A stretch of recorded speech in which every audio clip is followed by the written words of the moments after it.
अस्सलाम वालेकुम। वालेकुम अस्सलाम। कैसे हैं आप? Good morning. Hope so you will be fine.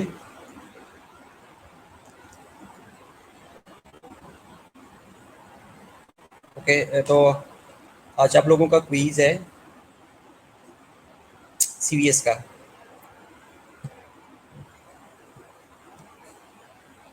Okay well, how many students are ready?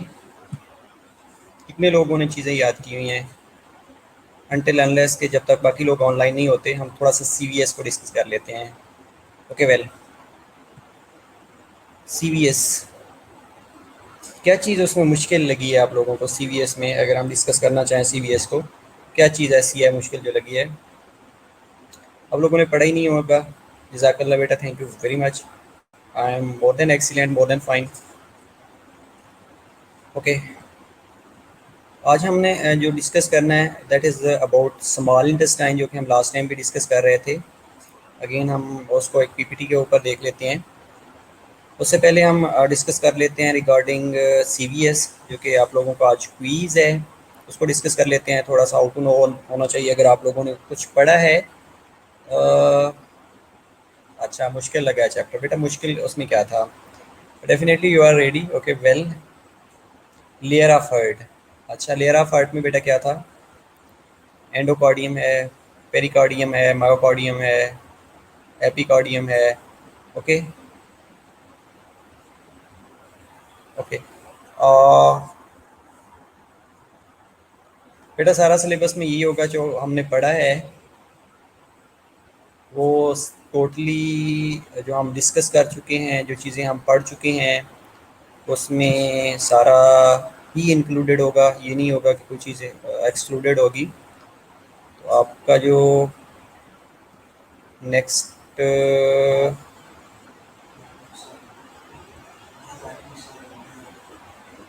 अच्छा बंद कर दूँ?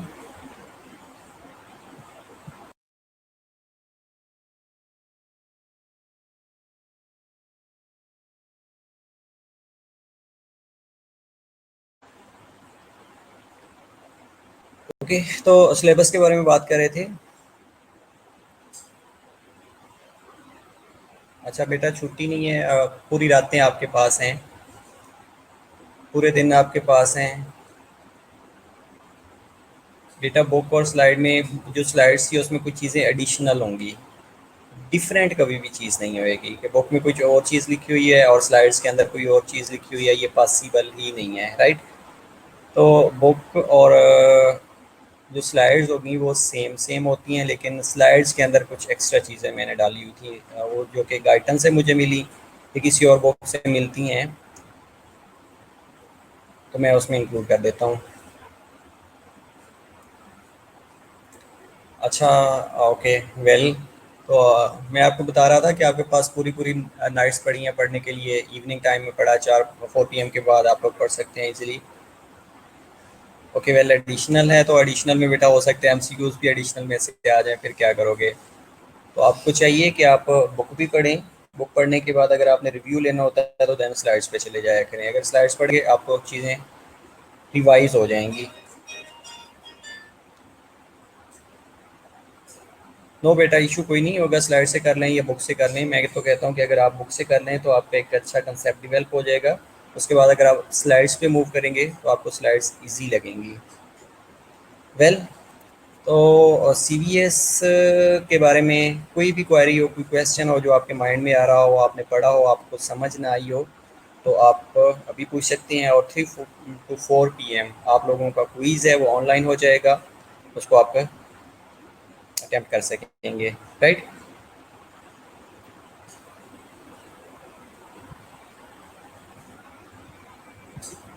Okay, regarding CVS,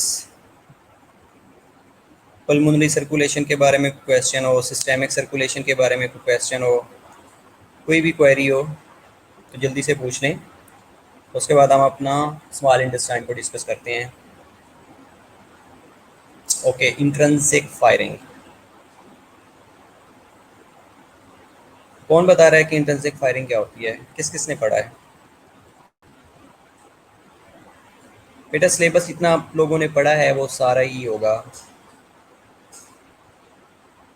okay, fluid dynamics भी बता देता हूँ। मिड टर्म का सिलेबस जितना हम पढ़ेंगे वो सारा होएगा। साइनोसाइड्स का भी बता देता हूँ। बेटा साइनोसाइड्स ये बेसिकली कैपिलरीज होती हैं जिनके अंदर बेसमेंट मेम्ब्रेन नहीं होती, उनको साइनोसाइड्स कहा जाता है। लाइक लीवर है, लीवर के अंदर जो कैपिलरीज होती हैं that are known as sinusoids. Okay, fluid dynamics बता देता हूँ। हार्ट के बारे में शॉर्ट रिव्यू दे दें। ओके बेटा आप लोगों ने फिर पढ़ा क्या है?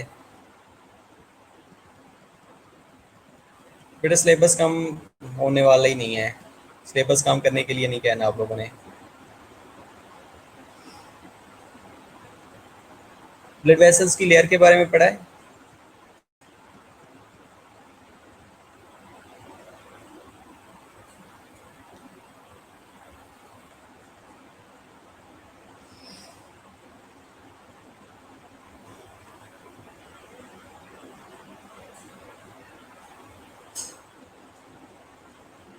ओके बेटा ये जो बेसमेंट मेम्ब्रेन होती है ना, अब बेसिकली होता क्या है कि जो कैपिलरी वॉल्स होती है ना उनके अंदर एक single layer of endothelial cell होती है। अब ये जो single layer of endothelial cell होती है वहाँ पे एक थिन मेम्ब्रेन पड़ी होती है that is known as basement membrane. अब बेसमेंट मेम्ब्रेन का ये फंक्शन होता है, इसमें से वाटर और जो स्मॉल मॉलिक्यूल्स होते हैं वो पास आउट होते हैं। ये बेसिकली आप कह सकते हैं कि फिल्ट्रेशन का काम कर रही होती है। और लाइक जो अदर लार्ज सेल्स होते हैं लाइक ब्लड सेल्स हो गया या कोई लार्ज मॉलिक्यूल्स होते हैं या जो प्लाज्मा प्रोटीन्स होती हैं तो वो इस आउट नहीं होती। तो जो बेसमेंट मेम्ब्रेन है वो उसका ये काम कर रही होती है। ओके, इसके अलावा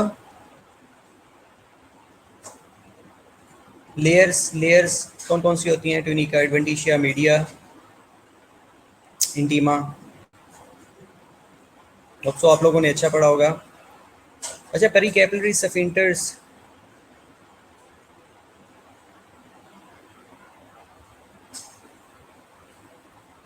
सर मिड से पहले रिवीजन का मैम जुबैदा ने कहा तो आप नहीं करवाएंगे मतलब? बेटा अगर मैं अब रिवीजन हम कर तो रहे हैं बेटा, अब ये देखें आपका टेस्ट है तो मैं आपको अगर 10-15 मिनट दे रहा हूँ रिवीजन के लिए तो बेटा ये रिवीजन ही है। और किस तरह की रिवीजन आप लोग चाह रहे हैं बताएं मुझे, कि जो टॉपिक हमने पढ़ लिए हैं उनको दोबारा रिवाइज करें, आप ऐसे चाह रहे हैं? लाइक हमने ब्लड, सीवीएस, लिम्फेटिक सिस्टम जो चीज़ें डिस्कस कर चुके हैं क्या उनको दोबारा हम डिस्कस करें? That is revision. अच्छा आगे ना पढ़ाए। अच्छा चलें आज हम स्मॉल इंटेस्टाइन कर लेते हैं, कल हम लार्ज इंटेस्टाइन कर लेंगे, जीआईटी के बाद हम रीनल सिस्टम कर लेंगे या एंडोक्राइन कर लेंगे। ठीक है, एंडोक्राइन या रीनल सिस्टम के साथ बाकी जितना भी होगा वो कर लेंगे ना। अच्छा न्यू टॉपिक नहीं करवाने, न्यू टॉपिक नहीं करवाने, न्यू टॉपिक क्यों नहीं करवाने बेटा? बेटा न्यू टॉपिक कर लेते हैं। चलें हम डिसाइड कर लेते हैं, जो भी करना होगा कर लेंगे। न्यू टॉपिक में बेटा या तो एंडोक्राइन सिस्टम आपको साथ में करना पड़ेगा जीआईटी के साथ, या आपको रीनल सिस्टम करना पड़ेगा, एक्सक्रीटरी सिस्टम करना पड़ेगा। अच्छा चलें ठीक है, जो मुश्किल चैप्टर लगते हैं आप वो मुझे बता दीजिएगा, मैं हर लेक्चर में 10 से 15 मिनट उस चैप्टर की रिवीजन करवा दूंगा आपको। जो इंपॉर्टेंट चीज़ें होंगी वो आप लोगों से डिस्कस कर लिया करूँगा।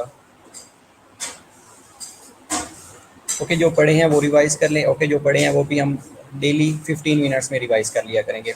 चलो 20 मिनट्स कर लें, 20 मिनट इज़ क्वाइट इनफ, लेकिन आपको टाइम पे ऑनलाइन होना पड़ेगा और time is very very important, right? Okay, तो हम बात कर रहे थे प्री कैपिलरी स्फिंक्टर्स। अगर आप लोगों ने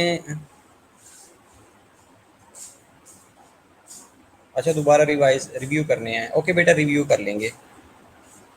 ओके, रीनल सिस्टम हम नेक्स्ट क्लास के अंदर मंडे को हम रीनल सिस्टम स्टार्ट कर लेंगे, ठीक है?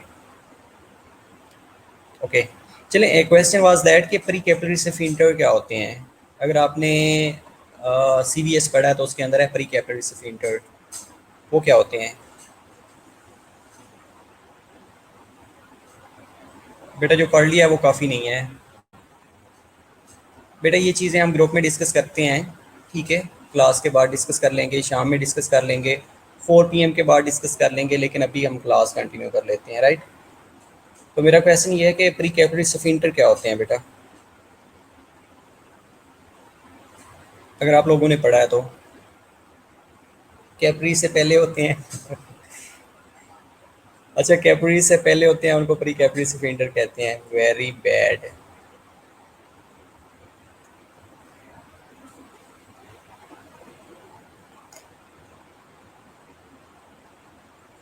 अच्छा भाई, veins are called capacitance vessels and arteries are known as resistance vessels. क्या फर्क है? बेटा मैंने सिंपल ये पूछा है कि जो प्री कैपिलरी सफिंक्टर्स होते हैं ये क्या करते हैं। आई नो कि एपोक्सिया में या वेस्ट प्रोडक्ट्स जो कि आप बता रही हैं वो एग्जैक्टली ठीक बता रही हैं, लेकिन उसमें जो सफिंक्टर्स होते हैं वो डायलेट हो जाते हैं। एग्जैक्टली यू आर राइट, मैं ये बात मानने के लिए तैयार हूँ। ठीक है, कि जब hypoxia की कंडीशन होएगी या वेस्ट प्रोडक्ट्स अकमुलेट होएंगे या कोई भी एक्टिविटी जिसमें हमें ब्लड सप्लाई इंक्रीज करनी होती है, तो ये जो सफिंटर्स होते हैं ये डायलेट हो जाते हैं। बेटा ये 110% मैं आपकी बात पे एग्री कर रहा हूँ। लेकिन जो अच्छा ठीक है, कैफरी बेड पे गार्ड करते हैं डेफिनेटली बेटा। यस बेटा, ये स्मूथ मसल के रिंग्स होते हैं जिन्होंने कैपिलरी बेड को कवर किया होता है। ओके, उनको प्री कैपिलरी सफिंटर्स कहा जाता है, कैपिलरी से पहले नहीं होते। Okay, arteries bear high blood pressure, that's why they are okay well.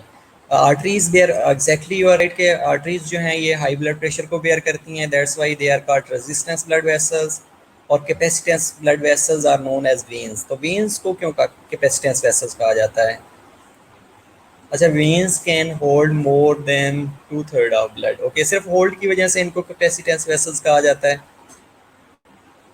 ये डेफिनेटली बेटा ब्लड फ्लो को मेंटेन करते हैं कैपिलरी सफिंक्टर, एग्जैक्टली इस बात को मैं मानता हूँ। बिल्कुल सही बता रहे हैं आप। ओके, ठीक है। Veins are capacitance vessels because veins are distendable. बेटा वेन्स डिस्टेंडेबल होती हैं, लेकिन जो आर्टरी होती हैं उससे ज़्यादा डिस्टेंडेबल होती हैं। आर्टरी सबसे ज़्यादा रेजिस्ट बेयर कर रही होती हैं, और ये डायलिटेशन और कंस्ट्रक्शन सबसे ज़्यादा आर्टरी के अंदर हो रही होती हैं।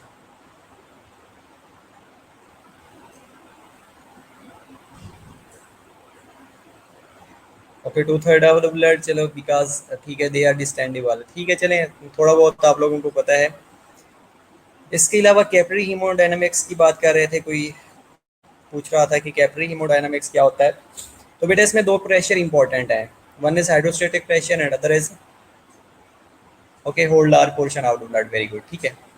हम बात कर रहे थे कि सर हेमरेज और अदर ब्लड फ्लो में सप्लाई करते हैं blood। अच्छा, अगर बेटा हेमरेज की कंडीशन हो जाती है या अदर ब्लड फ्लो में सप्लाई हुआ, ठीक है, कोई हेमरेजिक कंडीशन हो जाती है, हाइपोवोलीमिया की कंडीशन हो जाती है, फ्लूइड वॉल्यूम डेफिसिट की कंडीशन हो जाती है, तो डेफिनेटली ये ब्लड अपना दे देती हैं। ठीक है, इसलिए इन्होंने ये होल्ड किया होता है ब्लड को। ओके, हम बात क्या कर रहे थे? अच्छा सब, मैं प्रेशर की बात कर रहा था आपको, और डेफिनेटली ओके वेल, हम बात कर रहे थे ऑस्मोटिक प्रेशर और ऑनकोटिक प्रेशर की। तो बेटा अगर कैपिलरी हीमोडायनामिक्स आपके फिंगर टिप पे होनी चाहिए, तो उसका ये मतलब है कि आपको इन दो प्रेशर्स का पता होना चाहिए, one is hydrostatic pressure, other is osmotic pressure.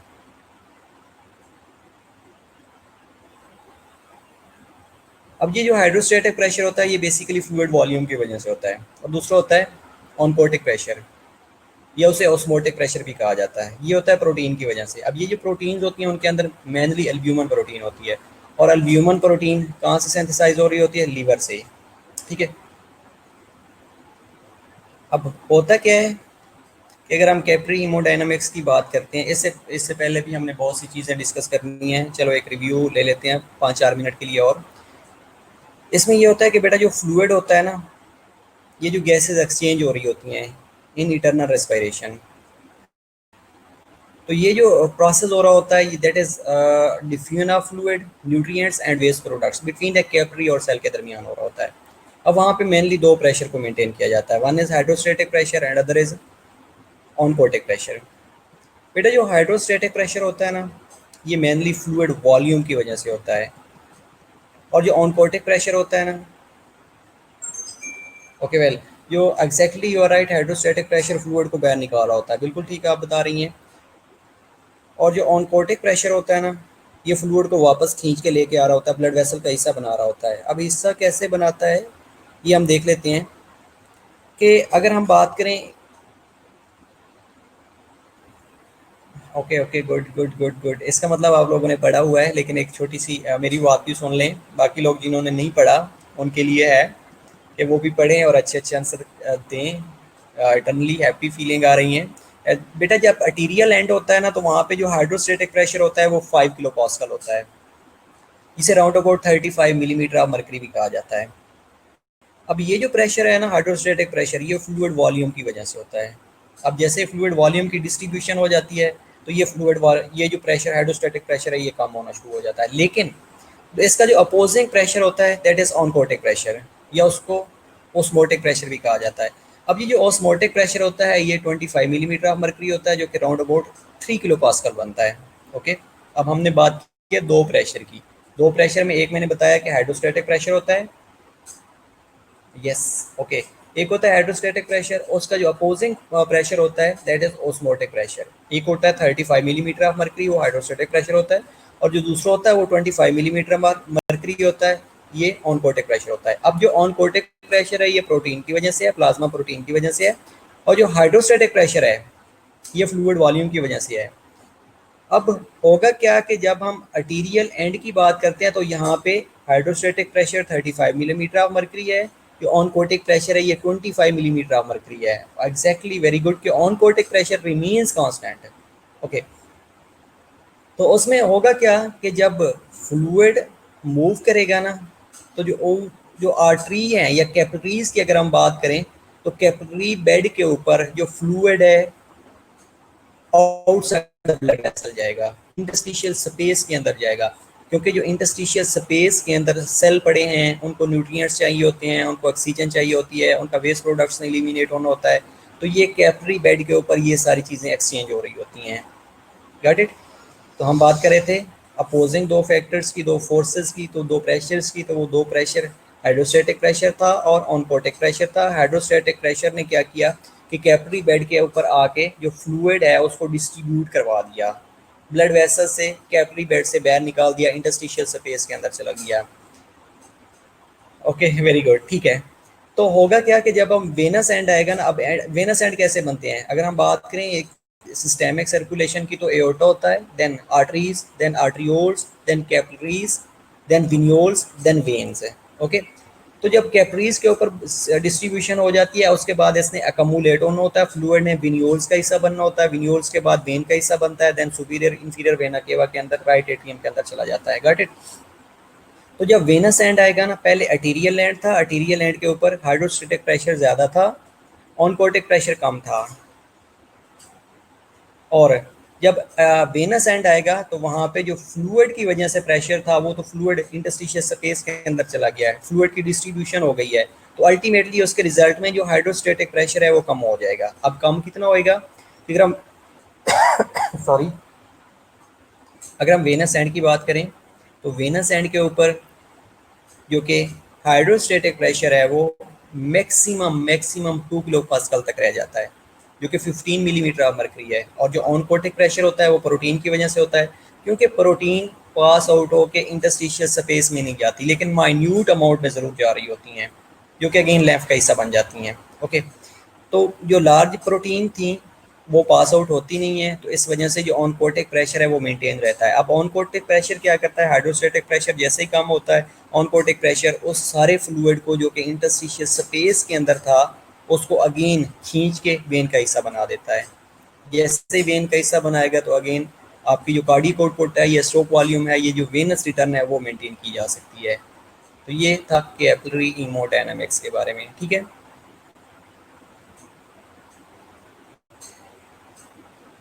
इसके अलावा और कोई क्वेश्चन सीवीएस के रिलेटेड, और कोई क्वेश्चन जो आपके माइंड में आ रहा हो और आप लोगों ने पूछना हो, जल्दी से बेटा पूछ लें ताकि हम नेक्स्ट देखते हैं। ठीक है, अच्छा, इसके अलावा बेटा आपको इम्पॉर्टेंट चीज़ ये था कि associated organ with the heart, ये भी किसने पूछा हुआ था, आई थिंक इधर ही, एक मिनट मुझे देखने ने किसने पूछा था। चलें बेटा, हम सीवीएस डिस्कस कर रहे हैं, सीवीएस पढ़ रहे हैं बेटा, सीवीएस पढ़ रहे हैं।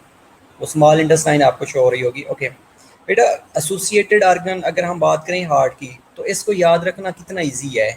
अगर आप लोगों को पता है ना कि सुपीरियर, इन्फीरियर, इंटीरियर, पोस्टीरियर और लेटरल, ये 4 से 5 टर्मिनोलॉजी का पता चल गया ना आपको, तो मेरा ख्याल है कि आपको मुश्किल कुछ भी नहीं होगा। अब देखें, अगर हम एसोसिएटेड आर्गन की बात करें, आपका हार्ट चेस्ट कैविटी के अंदर प्रेजेंट है, left side of the chest cavity में प्रेजेंट है। तो अगर लेटरली देखें, तो लेटरली बेटा लंग्स पड़े होते हैं। साइडों पे अगर देखें, हार्ट है, हार्ट के अगर साइड पे देखेंगे तो आपको लंग्स मिलेंगे, लेटरली पड़े हुए हैं। अब होता क्या है कि जो लेफ्ट लंग होता है, इसने left side of the heart के ऊपर ओवरलैप किया होता है। Get it? लेटरली बात ही खत्म हो गई, आपको पता चल गया कि लेटरली ये चीज़ें पड़ी होती हैं। ठीक है, अगर आप चले जाएं इसके बाद सुपीरियरली चले जाएं, लेटरली हमें पता चल गया कि लंग्स पड़े हुए हैं, सुपीरियरली चले जाएं। जैसे ही बेटा सुपीरियरली चले जाएंगे तो आपको पता चलेगा कि सबसे पहले ऊपर क्या पड़ा है, एओर्टा पड़ा हुआ है। उसके बाद ऊपर से क्या चीज़ आ रही है, सुपीरियर वेना केवा आ रही है। उसके साथ क्या है, पल्मोनरी आर्टरी और पल्मोनरी वेन आ रही होती हैं। तो आप सुपीरियरली ये देख सकते हैं कि अगर हार्ट के लेवल के ऊपर आएंगे तो आपको पता चलेगा कि सुपीरियरली सुपीरियर और इन्फीरियर वेना केवा आ रहा है। ओके, इंटीरियर पे भी बेटा डिस्कस करते हैं, just just wait for a seconds. ठीक है, तो सुपीरियर पे एओर्टा आ रहा है, सुपीरियर वेना केवा आ रहा है, इसके अलावा पल्मोनरी आर्टरी और पल्मोनरी वेन आ रही होती हैं। ओके, तो अगर हम सुपीरियरली बात कर ली, सुपीरियर के बाद होता है पोस्टीरियरली, बैक साइड पे चले जाएं। बैक साइड पे बेटा जैसे ही जाएंगे वहां पे एसोफेगस आएगा, इसके अलावा जो डिसेंडिंग पार्ट ऑफ एओर्टा है वो आएगा, इसके अलावा इन्फीरियर वेना केवा आएगा और थोरेसिक वर्टिब्री आएगा, और इम्पोर्टेंट राइट और लेफ्ट ब्रोंकस आ रहे होते हैं। और ट्रेकिया भी आता है, आई थिंक ट्रेकिया भी आता है, डेफिनेटली ट्रेकिया भी आएगा उसके अंदर पोस्टीरियरली। पोस्टीरियरली एग्जैक्टली बेटा ट्रेकिया आ रहा होता है, एसोफेगस आ रहा होता है, इसके अलावा डिसेंडिंग एओर्टा आ रहा होता है, इन्फीरियर वेना केवा आ रहा होता है, और राइट और लेफ्ट ब्रोंकाई आ रहे होते हैं, ये ब्रोंकस आ रहे होते हैं। बेटा क्या रिपीट करना है, जल्दी बोलें। हमने लेटरली कर लिया, सुपीरियर और पोस्टीरियरली कर लिया, अब रह गया हमारे पास क्या क्या रह गया है, इंटीरियरली बड़ा है। इंटीरियरली वेरी वेरी इजी है। इंटीरियरली क्या होता है, सिर्फ स्टर्नम पड़े होते हैं, इंटरकोस्टल मसल पड़े होते हैं और रिब्स पड़ी होती हैं। इंटरकोस्टल मसल, स्टर्नम और रिब्स पड़ी होती हैं। और अगर हम इन्फीरियरली जाएंगे, ओके पोस्टीरियरली बेटर रिपीट कर देता हूँ, अगर हम इन्फीरियरली जाएंगे तो इन्फीरियरली एक चीज़ याद रखिएगा कि आपकी जो एपिक्स होती है, सिर्फ इन्फीरियरली एपिक्स पड़ी होती है, वो भी central tendon of the diaphragm के ऊपर पड़ी होती है। सेंट्रल टेंडन के ऊपर आपकी जो एपेक्स प्रेजेंट होती है वो इन्फीरियरली पड़ी होती है। बस एक ही चीज़ याद रखिएगा कि वहाँ पे एपेक्स प्रेजेंट है। अब बात कर लेते हैं पोस्टीरियर की। ओके, पोस्टीरियरली बेटा जाएंगे तो पोस्टीरियरली पहली चीज़ तो ये है कि आपके माइंड में आने चाहिए कि डिसेंडिंग एओर्टा आ रहा है। दूसरा, आप इंफीरियर वेना केवा आ रहा है। अब सुपीरियर वेना केवा किसके अंदर आ रहा था, हमने कहा कि सुपीरियर वेना केवा कहाँ पे आ रहा होता है, सुपीरियरली आ रहा होता है। अब पोस्टीरियरली बात करें क्योंकि तो इंफीरियर वेना केवा आ रहा होगा, इसके अलावा राइट और लेफ्ट ब्रोंकस आ रहा होंगे और डिसेंडिंग एओर्टा आ रहा होगा। Got it? इसके अलावा एसोफेगस आ रहा होता है, ट्रेकिया आ रहा होता है और राइट और लेफ्ट ब्रोंकस आ रहे होते हैं। ये उसके एसोसिएटेड आर्गन थे जो कि आप लोगों को मुश्किल लग रहे थे। मुश्किल बिल्कुल नहीं है, आपके पास ये चीज़ें फिंगर टिप पे होनी चाहिए। आपको पता होना चाहिए कि सुपीरियरली क्या होता है, इन्फीरियरली क्या होता है, पोस्टीरियरली क्या होता है, लेटरली क्या होता है, इंटीरियरली क्या होता है। ओके, जब ये चीज़ें आपको आ जाएंगी तो मेरा ख्याल है कि आप इसको डिफ्रेंशिएट इजीली कर सकते हैं। Got it? ओके, बाकी इसकी हार्ट वॉल्स के बारे में हमने 3 लेयर्स के बारे में डिस्कस किया था, जिसमें पेरिकार्डियम थी। उसके अलावा हमने पेरिकार्डियम में विसरल और पार्टल पेरिकार्डियम के बारे में पढ़ा था।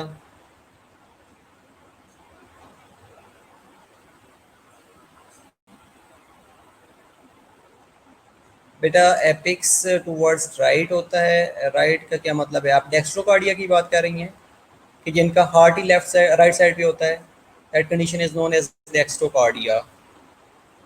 बेटा हार्ट जो अगर डेक्स्ट्रोकार्डिया भी है ना, तो डेफिनेटली ये चीज़ें वैसे ही पड़ी रहेंगी। अगर आप लेफ्ट साइड पे ले लें, राइट साइड पे ले लें, बाकी इंटीरियर पोस्टीरियरली वो सेम ही रहेगा।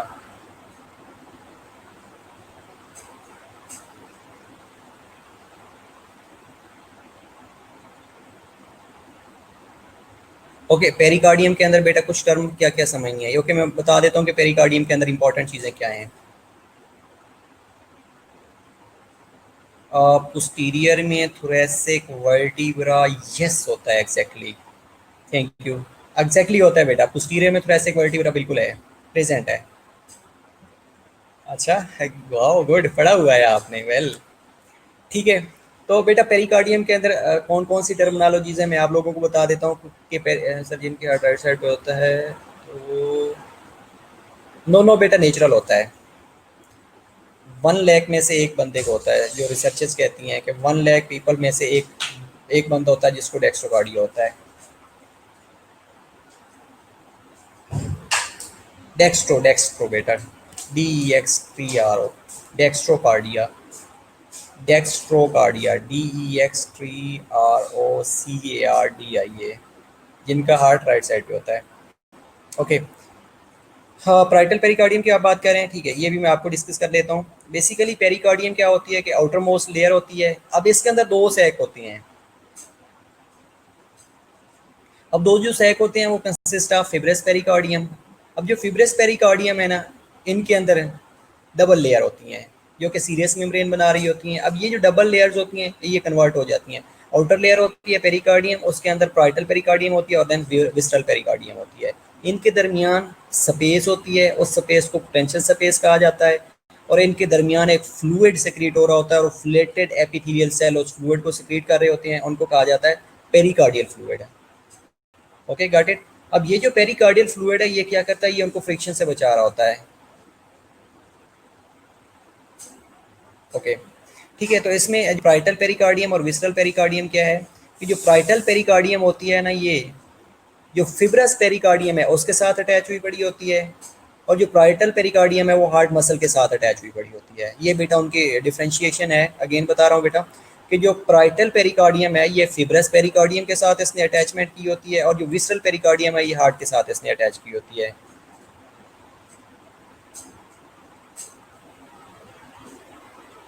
और इन एंड आर्टरीज डेफिनेटली बेटा, अगर कोलेटरल सर्कुलेशन नहीं है तो वो डाई हो जाएंगी। जिस तरह रेटिना है, रेटिना ऑफ द आई को कोलेटरल सर्कुलेशन नहीं है। अगर अगर रेटिनल आर्टरी डैमेज हो जाती है तो रेटिना अल्टीमेटली डैमेज हो जाएगा। ठीक है, तो प्राइटल और विसरल पेरिकार्डियम की समझ आ गई। उनके दरमियान जो स्पेस होती है उसको पोटेंशियल स्पेस कहा जाता है, और वहाँ पे specialised flattened epithelial cells are present that secrete serious fluid, और उस फ्लूइड को पेरिकार्डियल फ्लूइड कहा जाता है जो कि फ्रिक्शन से प्रिवेंट कर रहा होता है। ये पेरिकार्डियम के बारे में था। मायोकार्डियम के बारे में बेटा ये तो टाइम बहुत ज़्यादा गुजरता जा रहा है, हमने स्मॉल इंटेस्टाइन के बारे में पढ़ना है। एनी हाउ चलें, आप लोगों ने पढ़ा था होगा, है ना, टेस्ट के लिए। चलें ये आपको रिवाइज करवा ही देते हैं बेटा। मायोकार्डियम के अंदर इंटरक्लेटेड डिस्क के बारे में पढ़ा है। इंटरक्लेटेड डिस्क इंपॉर्टेंट चीज़ ही मायोकार्डियम के अंदर यही है।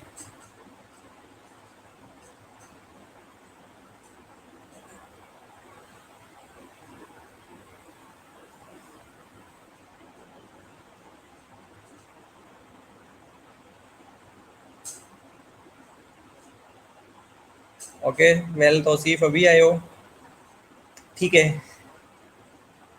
इंटरक्लेटेड डिस्क मायोकार्डियम के अंदर इंपॉर्टेंट है, और यहाँ पे मायोकार्डियम के अंदर कार्डियोमायोसाइट्स होते हैं। ये स्पेशलाइज्ड मसल सेल्स होती हैं जो कि एट्रिया की वॉल के अंदर प्रेजेंट होते हैं, और वो ANP सिक्रीट कर रहे होते हैं।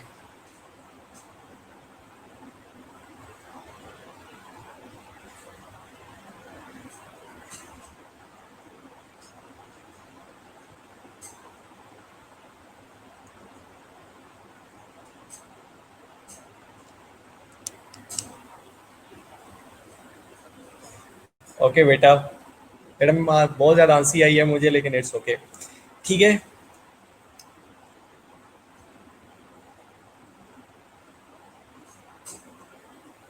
And to end cells of fibre connection, okay ठीक है। End to end fibre connection जो होता है इंटरक्लेटेड डिस्क होता है, बेसिकली ये ना जॉइंट्स होते हैं, ठीक है। ये इनके दरमियान स्ट्राइएशन हो रही होती है, लाइनिंग बन रही होती है, और वो लाइनिंग जो होती है डार्क और थिकर लाइनिंग होती हैं। तो डेफिनेटली एग्जैक्टली बेटा, यू मेरा ख्याल है कि आपने वाकई पढ़ा है इंटरकलेटेड डिस्क के बारे में, हर चीज़ आप बड़ा अच्छा आंसर कर रही हैं, वेरी गुड। ठीक है, तो इनको ना इंटरकलेटेड डिस्क कहा जाता है। अब इंटरकलेटेड डिस्क का काम क्या होता है कि यहाँ से जो एक्शन पोटेंशियल जो नर्व सप्लाई होती है ना, या मेनली अगर हम एक्शन पोटेंशियल की बात करें या इम्पल्सेस की बात करें, तो वो इन ब्रांचेस के थ्रू, इन इंटरकलेटेड डिस्क के थ्रू या इन शीट ऑफ मसल के थ्रू इजीली ट्रांसमिट होती है।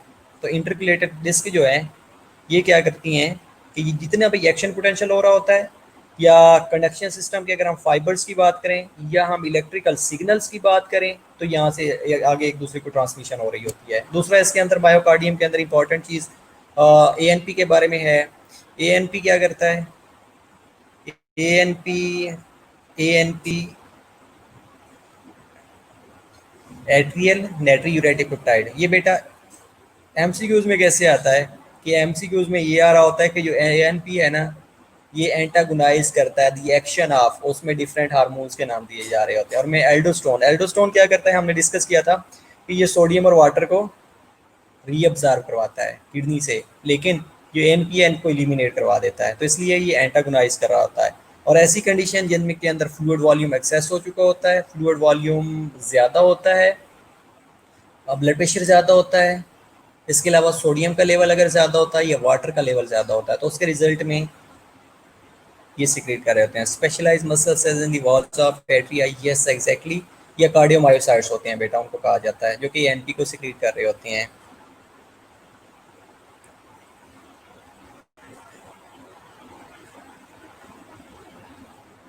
बेटे एट्रियल एग्जैक्टली होता है, वॉल्स ऑफ एट्रिया से ये सिक्रेट करते हैं एग्जैक्टली, इसलिए इसको एट्रियल का नाम दिया गया कि एट्रिया में कार्डियोमायोसाइट्स प्रेजेंट होते हैं जो इनको सिक्रेट कर रहे होते हैं। तीसरी चीज़ बेटा, okay well well well well well well well sir blood pressure को कंट्रोल करता है बाय रीअब्जॉर्प्शन। अब बेटा ब्लड प्रेशर को एल्डोस्टोन कंट्रोल कर रहा होता है, एल्डोस्टोन से ब्लड प्रेशर मेंटेन किया जा रहा होता है सोडियम और वाटर को रीअब्जॉर्ब करके। लेकिन एएनपी जब ब्लड प्रेशर ज़्यादा होता है तब सिक्रीट होता है, ब्लड प्रेशर लो होएगा तो सिक्रीट नहीं होएगा।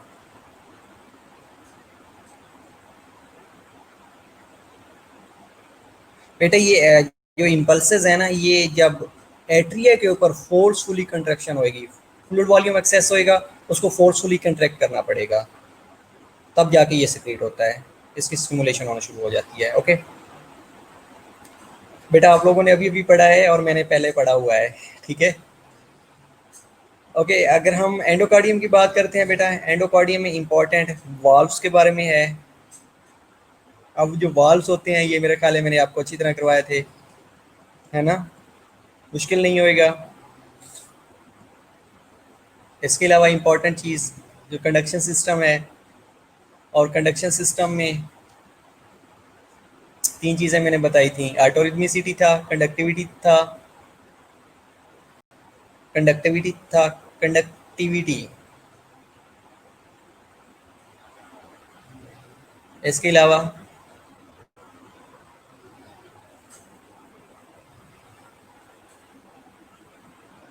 अच्छा आप अगर हम कंडक्शन सिस्टम की बात करें ना,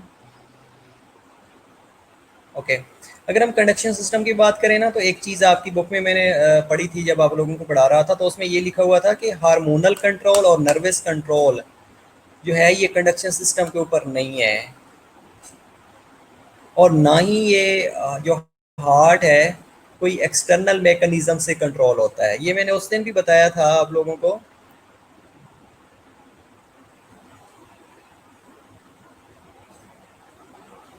ओके वेल, अगर लाइट आ गई है तो बेटा आप लोगों की किस्मत अच्छी है। बेटा कंडक्शन सिस्टम आज का इंक्लूडेड है, कंडक्शन सिस्टम इंक्लूडेड है, इन्वॉल्व है, कंडक्शन सिस्टम इंक्लूडेड है, ठीक है, कंडक्शन सिस्टम इंक्लूडेड है, ठीक है।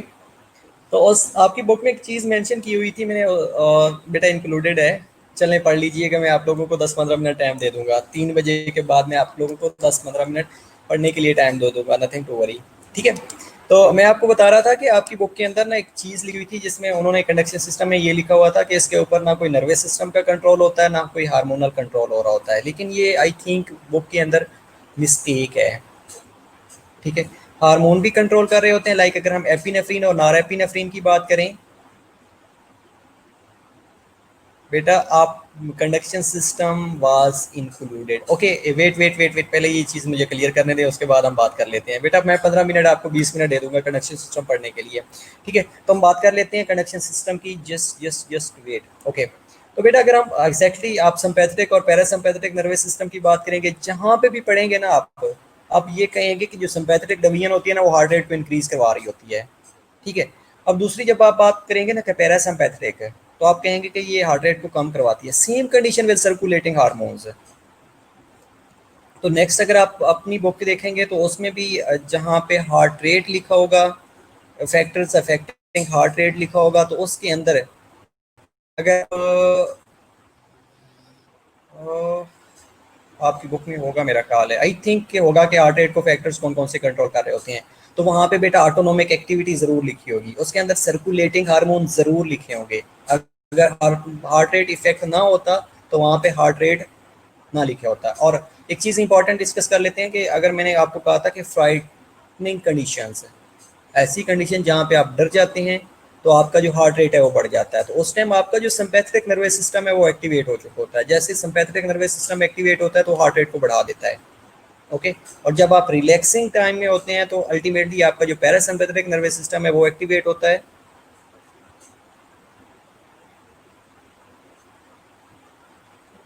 ओके, अच्छा, एड्रेनालिन थायरॉक्सिन बेटा डेफिनेटली कर रहे होते हैं। ठीक है, अच्छा सर, बुक में मेंशन है it's not reliant on the hormones but next है कि रिस्पॉन्ड करते हैं एड्रेनालिन। बेटा बिल्कुल बिल्कुल ऐसे ही है, लिखा हुआ है। तो ये अगर आपके बुक के अंदर कोई प्रिंटिंग मिस्टेक है तो उसको ठीक कर लीजिएगा। तो up to conduction system included है। ठीक है, जिसके अंदर ऐसे नोड भी है, ए बी नोड भी है, बंडल ऑफ फेज भी है, राइट और लेफ्ट बंडल ब्रांचेस भी है, परकंजी फाइबर भी हैं। ठीक है, ये सारी चीज़ें इंक्लूडेड थी बेटा। उसके बाद बाकी जो रिमेनिंग आपका चैप्टर्स है उसका टेस्ट आप सैटरडे वाले दिन देना चाहते हैं तो मोस्ट वेलकम, मैं सैटरडे को अपडेट कर दूंगा। अगर आप नेक्स्ट वीक में देना चाहते हैं तो नेक्स्ट वीक में आप दे सकते हैं। ठीक है, बाकी रिमेनिंग आपका ब्लड प्रेशर कंट्रोल रह जाएगा, आपका कार्डिक साइकिल रह जाएगा, इसके अलावा स्ट्रोक वॉल्यूम, कार्डिक आउटपुट रह जाएगी। बस इतना सा थोड़ा सा है बेटा, वो आप कर सकते हैं इजीली। ठीक है, तो आज के लिए आपने 45 मिनट्स सिर्फ रिवीजन में ले लिए हैं। ओके, सैटरडे डिसाइड कर लेंगे बेटा आप लोग प्रोडक्शन सिस्टम किया है। ओके वेल, कंडक्शन सिस्टम कर लिया है, ज़बरदस्त हो गया। और बाकी अभी जीआईटी किस किसने पढ़ा है? चलिए स्मॉल इंटेस्टाइन के बारे में डिस्कस कर लेते हैं, उसके बाद हम पीपीटी पे देख लेंगे स्मॉल इंटेस्टाइन के बारे में मैंने क्या क्या मेंशन चीज़ें की हुई हैं। तो बुक से कुछ चीज़ें हैं और कुछ एक्स्ट्रा चीज़ें हैं, फिर ये ना कहिएगा कि सर बुक में कुछ था और नोट्स में डिफरेंट है। तो बुक और नोट्स में बेटा डिफरेंट नहीं होगा, बल्कि कुछ एक्स्ट्रा चीज़ें आपको मिल जाएंगी बेटा। रिमेनिंग जो सीवीएस है उसका बेटा कंडक्शन सिस्टम करने के लिए मैं 30 मिनट्स दे दूंगा आपको। ठीक है, half an hour is enough. Okay, small intestine के बारे में किस किसने पढ़ा है? बेटा स्मॉल इंटेस्टाइन का डायमीटर क्या होता है? अच्छा चलें, स्मॉल इंटेस्टाइन के अंदर एक चीज़ बता दें, मुझे मुझे पता चल जाएगा आप लोगों ने पढ़ा या नहीं पढ़ा। जो ट्रिप्सन और कीमोट्रिप्सन होते हैं ये इनएक्टिव प्रिकर्सर्स के तौर पे आ रहे होते हैं, तो इनको एक्टिवेट कौन करता है? जल्दी बताएं। क्वेश्चन इज दैट कि जो ट्रिप्सन, कीमोट्रिप्सन और ट्रिप्सन है, ट्रिप्सिनोजिन है, इनको ट्रिप्सन और कीमोट्रिप्सन के अंदर एक्टिवेट कौन करता है और कहाँ पे एक्टिवेट होते हैं? ये लास्ट क्लास में मैंने 3 दफ़ा रिपीट किया था। और अगर इंटेस्टाइन के अलावा एक्टिवेट हो जाते हैं तो इनका क्या इफेक्ट पड़ता है, क्या करते हैं ये?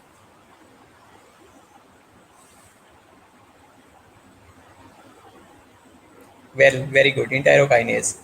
ठीक है, ज़बरदस्त, इंटायरोकाइनेज। और ये सिक्रीट कहाँ से होता है बेटा? सिक्रीट कहाँ से होता है?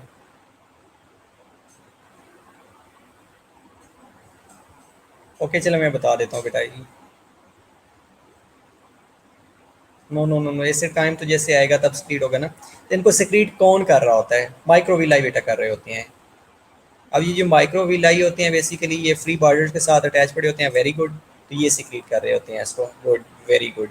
अगर ये बेटा कहीं और सिक्रीट हो जाता है तो ये क्या करवाता है? ऑटो डाइजेशन पास करवा देता है। ऑटो डाइजेशन से पेंक्रियाज को ये बिल्कुल इंगल्फ कर लेगा। ठीक है। अच्छा, दूसरा क्वेश्चन ये है मेरा कि ये जो लेम्फ नोड्स प्रेजेंट होते हैं स्मॉल इंटेस्टाइन के अंदर, वहां पे जो स्मॉल लेम्फ नोड है इंटेस्टाइन के अंदर प्रेजेंट होते हैं उनको क्या कहा जाता है? और वो क्या करते हैं? अच्छा चलिए मैं बेटा बता देता हूँ आपको। जो स्मॉलर्स होती हैं ना उनको कहा जाता है सोल्ट्री लिम्फेटिक फोलिकल्स। ओके। अब इनका जो नंबर्स होते हैं बेटा ये 20 से लेके 50 नंबर्स होते हैं। Distal end of the ilium पे प्रेजेंट होते हैं और इनको एग्रीगेटेड पेयर पैचेस भी कहा जाता है। एग्रीगेटेड लिम्फेटिक फोलिकल्स भी कहा जाता है या पेयर पैचेस भी कहा जाता है। Okay, got it. ठीक है। और एपिथेलियम की जो बेटा शेडिंग हो रही होती है ये 3 to 5 डेज के अंदर शेडिंग हो रही होती है और इनकी रीजनरेशन हो रही होती है। ठीक है। Okay well. इसके अलावा हमने क्या और चीज़ें पढ़ी थी? डाइजेशन के बारे में पढ़ा था, डाइजेशन के बारे में। इसके अलावा हमने सिंपैथेटिक और पैरासिम्पैथेटिक एक्टिविटी जो कि स्मॉल इंटेस्टाइन में रोल प्ले कर रही होती है उसके बारे में पढ़ा था, और पेंक्रियाटिक जूस के बारे में पढ़ा था, और intestinal secretions per day 1500 ml secrete हो रही होती हैं, ये 1.5 लीटर्स हैं। और एक इम्पॉर्टेंट चीज़ ये है कि यहाँ पे जो पैरासिम्पैथेटिक स्टिमुलेशन है ना वो इंटेस्टिनल सेक्रीशन को इंक्रीज करती है। और सेम अगर हम हार्ट के बात करें ना तो वहाँ पे जो पैरासिम्पैथेटिक स्टिमुलेशन है वो हार्ट रेट को कम करती है। यहाँ पे उसका अपोजिट इफेक्ट है। जब पैरासिम्पैथेटिक एक्टिवेशन होएगी या स्टिमुलेशन होएगी तो जो इंटेस्टिनल सेक्रेशंस हैं उसको ज़्यादा करेगी, और अगर सिंपैथेटिक स्टिमुलेशन हो गई है तो वो इंटेस्टिनल सेक्रेशन को कम करेगी। अगर हम हार्ट की बात करें तो जो पैरासिम्पैथेटिक स्टिमुलेशन है वो हार्ट रेट को कम करती है और जो सिंपैथेटिक स्टिमुलेशन है वो हार्ट रेट को ज़्यादा करती है। ठीक है, ये एक डिफरेंस है। इसके अलावा हाँ, अच्छा इंपॉर्टेंट चीज़ था इंटेरोसाइट्स के बारे में हमने डिस्कस किया था। इंटेरोसाइट्स क्या होते हैं?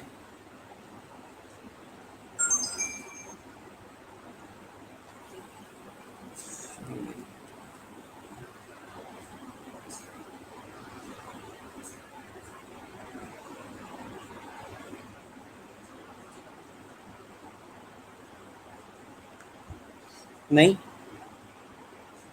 ठीक है। इसके अलावा पेंक्रियाटिक सेक्रेशंस आ रही होती हैं। अब ये जो पेंक्रियाटिक सेक्रेशंस होती हैं ये इंटर होती हैं ड्यूडिनल पेपला के ऊपर। इसके अंदर इंपॉर्टेंट चीज़ें क्या किया होती हैं? इंजाइम्स होते हैं और इनएक्टिव प्रीकर्सर्स होते हैं। सेल्स ऑफ इनएक्टिव प्रीकर्सर्स के अंदर वही चीज़ें होती हैं, ट्रिप्सिनोजन होता है और कीमोट्रिप्सिनोजन होता है। इंजाइम्स के अंदर अमाइलेजेस होते हैं, न्यूक्लियेजेस होते हैं, लाइपेजेस होते हैं। ओके। तो जो न्यूक्लियेजेस होते हैं जिन्होंने डीएनए और आरएनए को डाइजेस्ट करना होता है। इसके अलावा वाटर हो सकता है और मिनरल साल्ट्स होते हैं। फूड के एब्जॉर्प्शन करवाते हैं बेटा, एक्जैक्टली फूड के एब्जॉर्प्शन करवाते हैं, लेकिन होते क्या हैं? ओके, फंक्शन में हमने डाइजेशन के बारे में पढ़ा था कि फैट की डाइजेशन करवाते हैं, अब्जॉर्प्टिव सेल्स होते हैं। चलें ठीक है। फैट की डाइजेशन के बारे में हमने कहा था, कार्बोहाइड्रेट्स की डाइजेशन के बारे में कहा था और प्रोटीन की डाइजेशन के बारे में कहा था। और फैट की जो डाइजेशन होती हैं यहाँ पे हमने जो लाइपेज इंजाइम्स के बारे में डिस्कस किया है। तो ये जो लाइपेज होता है ये क्या करता है कि ये फैटी एसिड और ग्लाइसोल के अंदर कन्वर्ट कर देता है, उसके बाद इसकी एब्जॉर्प्शन होना शुरू हो जाती है। और कार्बोहाइड्रेट्स में क्या होता है? मेनली पेंक्रियाटिक अमाइलेज से स्टार्ट होता है। इसके अलावा स्लेवरी अमाइलेज से भी वन के जो डाइजेशन है वो स्टार्ट हो जाती है, स्लेवरी अमाइलेज से। उसके बाद अगर हम बात करें इंटेस्टाइन की तो वहाँ पे पेंक्रियाटिक अमाइलेज होता है, वो कन्वर्ट कर देता है पॉलीसेक्राइड्स को, स्टार्च को, डाइसेक्राइड्स के अंदर, मोनोसेक्राइड्स के अंदर, या ट्राइसेक्राइड्स, डाइसेक्राइड्स और मोनोसेक्राइड्स कर लें तो भी ठीक है। अच्छा, इमल्सिफिकेशन के बारे में आप बात कर रही थी, इमल्सिफिकेशन के बारे में आप फैट की बात कर रही थी। ओके वेल, ठीक है। इसके अलावा प्रोटीन्स की हम बात करें तो प्रोटीन्स में वही इंपॉर्टेंट चीज़ ये होती है कि ट्रिप्सिनोजन और कीमोट्रिप्सिनोजन होते हैं। इंटेरोकाइनेज इनको कन्वर्ट करता है और कन्वर्ट करने के बाद इनको ट्रिप्सन और कीमोट्रिप्सन के अंदर प्रोटियोलिटिक इंजाइम के अंदर कन्वर्ट कर देता है, या एक्टिव फॉर्म में कन्वर्ट कर देता है। अब ये जो एक्टिव फॉर्म में जैसे ही कन्वर्ट होते हैं तो इन्होंने जो पॉलीपेप्टाइड्स प्रेजेंट होते हैं उनको ट्राईपेप्टाइड्स, डाईपेप्टाइड्स और अमाइनो एसिड के अंदर कन्वर्ट कर देते हैं। जैसे इनकी कन्वर्जन हो जाती है तो ये इनकी एब्जॉर्प्शन इंटेरोकाइनेज से एब्जॉर्प्शन हो जाती है। ओके वेल, तो ये स्मॉल इंटेस्टाइन के बारे में हम इंशाल्लाह नेक्स्ट लेक्चर में कंटिन्यू कर लेते हैं। आप लोग ब्रेक ले लें अभी 5-7 मिनट की, 8 मिनट की, उसके बाद हम इंशाल्लाह 12 PM विल बी बैक इंशाल्लाह, और स्मॉल इंटेस्टाइन को हम कंटिन्यू करते हैं। ओके, सी यू इंशाल्लाह। और अगर 8 मिनट के अंदर आपका कोई CVS के रिलेटेड क्वेरी हो तो आप वो भी पूछ सकते हैं मेरे से, ठीक है।